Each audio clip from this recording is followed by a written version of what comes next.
Questions and comments? The Honourable Parliamentary Secretary of the Government House Leader. Yes, Mr. Speaker, we're here because Navdeep Bains appointed an advisor to Stephen Harper, an advisor who is an advisor also to Brian Mulroney, who is also an advisor to Jim Flaherty, all of which are Conservatives, if the member is not aware, appointed to a position which is arm's length. And a short time thereafter, issues were raised, and when it became known to the minister, there was a board that was replaced, there was a freeze on new funding going on, and there was 2 independent internal reviews. There's been the Auditor General looking at this, and then there's the issue in regards to the RCMP looking into the matter.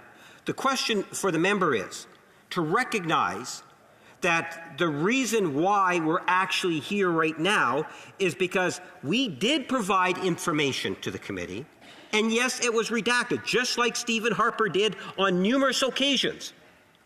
And the Conservatives say that's not good enough. We want the information, not for members of Parliament, we want to get that information and give it directly to the RCMP, of which the Auditor General and the RCMP have disagreed with the tactic that the Conservative Party is raising today. The Honourable Member for Thornhill. Mr. Speaker, the only person that is stonewalling Parliament is the Prime Minister and his refusal to hand over these documents. Let me correct some of the misinformation that you continue to hear from this member over the course of this debate. First of all, SDTC got a clean bill of health in 2017. It was only after hand-picked Liberal board members ended up on the board that we were even having this conversation. SDTC is not arm's length. The minister recommends board appointments. They recommend board appointments. The Liberals recommend other Liberals who funnel money into their Liberal companies. That's what we want to get to the bottom of, and I'm not sure why the stonewalling. He can go to the Prime Minister and say, let's just give those documents to Parliament like the Speaker asked us to. Questions and comments. The Honourable Member for Joliette. Thank you, Mr. Speaker. I thank the colleague for an excellent speech. My question is rather simple. Why doesn't the government produce the documents? Why are they letting this drag on for so long?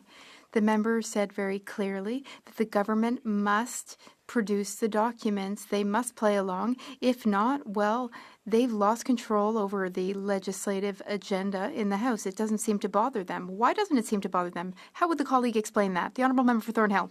Really, really bad in those documents if they're refusing to turn them over to the House, as per an order from this House. We've seen this story play out before. I mentioned it throughout my remarks. The stonewalling of this party to withhold information to Canadians only suggests that there is wrongdoing. If they had nothing to hide, then they would hand over those documents.